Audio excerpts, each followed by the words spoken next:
This is the Maserati concept demonstration that we built for CES in January, this past January.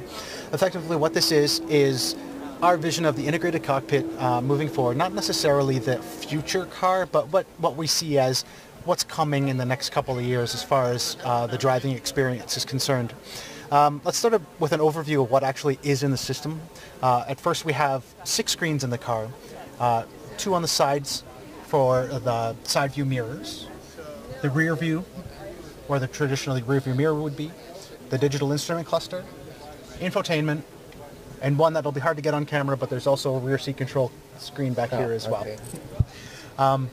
What we want to do with all of these sensors, there's also 10 ultrasonic sensors in this vehicle as well to do things like object detection and collision avoidance, things of that nature. Let's start with the cameras that are being leveraged for the rear view. As I mentioned, the 2 side view screens are held by, or are pulling data from 2 side mount cameras, and then this one is pulling from a high mount camera in the shark fin on the top of the car. One really interesting thing that we want to do is the little demonstration here. Here's an approximation of the view you would get traditionally in this vehicle with the standard mirrors in the vehicle. Same with the side view mirror as well. The view is a lot smaller.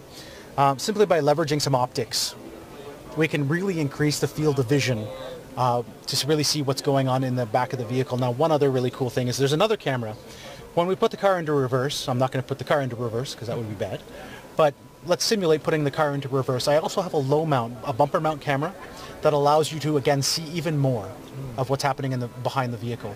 If you take a shot of the side view camera, or a mirror, or screen, as I go in and out of reverse, we actually tilt the image so you actually have the proper view of the blind spots while you're in reverse. I'm going to go into kind of the digital instrument cluster now. QNX has been in the auto industry for the last 15 years, and we really pride ourselves on the platform that we've created from an operating system perspective all the way up the stack. We have the ability to run safety critical systems as well as infotainment systems kind of on the same CPU, on the same silicon, and really still be able to guarantee that the safety system will get the CPU cycles that it requires.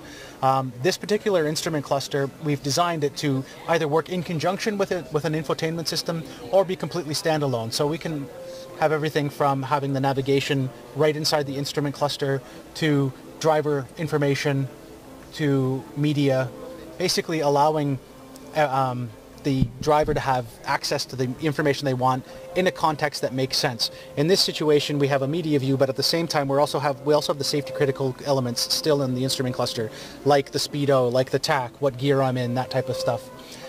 Again, it's a more cohesive experience on the instrument cluster. Moving over to the infotainment side of things. What we wanted to do with the infotainment is create an experience that isn't super distracting as far as interactions are concerned for the driver. There are 2 big things that you typically do as a driver. Obviously, the first is media. So the idea of having one big area that is just an interactive button, quote unquote, where it doesn't matter where I hit in the context of this, it's a play pause button. Similarly, if I wanted to switch tracks, it's not 2 fingers, it's not weird gestures. All I want is to be able to reach down with my non-driving hand and swipe it or stop it.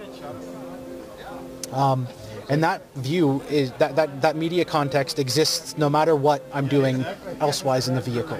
So I always have that media selection, and I always have a top view of the Navi, because Navi is the second thing that pretty much as a driver, that's what you're going to use in the vehicle. This particular, as I said, this car was built for CES, so the maps are Las Vegas, unfortunately, but we want to have a very nice, very rich map experience. We can't be that distracting, so just the white buildings with the dark background. One interesting thing that we've done is we've taken the eHorizons information from Electrobit Street Director, and that's the Navi system that's integrated here, and we're pushing that information to the instrument cluster for the driver. So in this, if you look at the instrument cluster now, you'll see speed warnings. So 30 miles an hour is the speed limit for this particular road, and you'll see that we're going over it significantly. One interesting piece, if we keep the camera on there, when we hit a curve in the road, you're going to get curvature of the road warnings as well. We also installed a light bar, and that's integrated into the experience as well. Basically, I don't necessarily even want to pull the driver's eyes off of the road even if there's a curvature of the road warning, my eyes are up, I see it's red or yellow or green, so I can actually keep my eyes on the road and at the same time be alerted to the fact that there is something coming and it's that direction, whether it's an obstruction or a curve or whatever the case may be. It's pulling that enhanced map information and not necessarily displaying it on the map, but in the cluster where the driver's used to looking anyway, or even better, keeping their eyes on the road. Moving along with the infotainment side of things, we vend, our customers are the tier ones of the world, the OEMs of the world, and we don't necessarily want to dictate how they deliver content or how they actually prepare and show their content to the end consumer. So this particular platform, we support basically any and all graphics platforms. So if you want to write it in native OpenGL, or you want to use HTML5 or Qt, or even Android applications on this platform, the iHeartRadio app is an unmodified APK from Google Play that just simply runs on our platform. I wanted to ask you a question about that, because I understand QNX has this new program, and maybe that's what it is, where you can listen to a station in Los Angeles, drive outside the range, and it will continue to play. Yep, absolutely. So in this particular case, what we were doing is the radio will have your favorite radio stations on it, and this one unfortunately is set for Las Vegas right now, but we can talk about the use case. Basically, it's I'm driving and I'm in the context of the bull, and we're listening to it, and as it fails over, because this particular one is also a streaming radio station, it'll fail over to that, and that's, again, speaks to the integration of the platform. Unfortunately, it's not something I can demo right here, right now, just because of where we are location-wise. But again, it's the seamless nature of that handover. I'm listening to my favorite radio station. I don't want to have to go and look and switch to the streaming content. I want my infotainment system to do that for me. I want to be able to simply drive and listen to my music without that high level of interaction, and really, taking that thought process away from the drive to figure out where the streaming content is and select the radio station. All that. I want to be able to do that failover. And that's kind of the biggest, let's call it the biggest bang for your buck when it comes to the integration, is how can I leverage all of these disparate systems in a way that makes the driving experience as seamless as possible. Now, can you talk about briefly how that works? Is that mainly using the data on your cell phone? In this particular case, it's not using the data on the cell phone. It is pulling information from the vehicle, so I understand which radio station I'm on, and I also I can understand what presets I have depending on the streaming radio station, the streaming content that we have. In this case, this demonstration, we have a fairly intimate integration of iHeartRadio. So I know the radio station that I'm on, and I know how to talk to iHeart to figure out how do I get to that radio station. So it's the infotainment itself really doing that. But I can pull, user information, I can pull presets, I can pull all that type of stuff from a handset and deliver that content through the infotainment system as well. Another thing that we have pre-integrated, unfortunately I can't show it today, but the newer CarPlay, Android Autos of the world also completely pre-integrated into our infotainment platform as well today.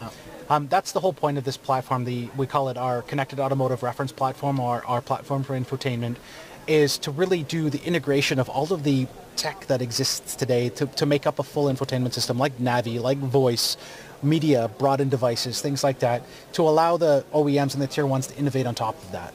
So do all of the plumbing, make everything connect and work together, and then allow for, kind of that leap when it comes to production programs. They don't have to necessarily worry about the platform level. Now, obviously they do, and there's a lot of differentiation in the platform, but we basically take our modules that we sell into the market, and we created our own integration of them. All right. Now, currently we're sitting inside a Maserati. Yep. What other cars can we find this on in the future?